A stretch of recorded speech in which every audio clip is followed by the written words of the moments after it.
ஒரு நிமிஷம் இருங்க.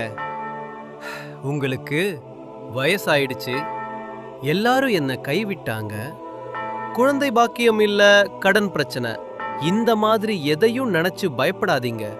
மகனே, மகளே, இன்னைக்கு ஆண்டவர், உங்களுக்குள் குடியிருக்கும் கர்த்தர் உங்களுக்காக சொல்லுற வசனம் இது. ஆதியாகமம் அதிகாரம் 15 இறைவார்த்தை 1. கர்த்தரின் வார்த்தையானது ஆபிராமுக்கு தரிசனத்தில் வந்தது. அவர் சொன்னார், ஆபிராமே, நீ பயப்படாதே, நான் உனக்கு கேடகமும் உனக்கு மகா பெரிய பலனுமாயிருக்கிறேன். ஆபிரகாமின் வாழ்க்கையிலும் பிரச்சனை இருந்துச்சு. ஆனா ஆண்டவர் ஆசீர்வதித்த பிறகு எல்லாமே மாறிடுச்சு. மகனே, மகளே, நீ வெற்றியாளன்.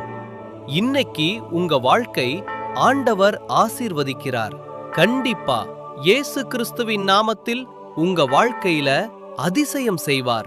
உடல் வியாதிகள் நீங்கும், கடன் சுமை மறையும், படிப்பில் இருந்த தோல்வி வெற்றியாகும், வெளிநாட்டு வேலைவாய்ப்பு அமையும், வியாபாரத்தில் நஷ்டமாயிடுச்சு, ஒண்ணுமே இல்லாம இருக்கேன் என்று சொல்லுற மகனே, மகளே, எல்லாவற்றையும் ஏசப்பா மாற்றப் போகிறார். உங்களுக்கான காரியம் வாய்க்கப்பட போகுது. கர்த்தர் உங்களுக்கு கேடகமாயிருக்கிறார்.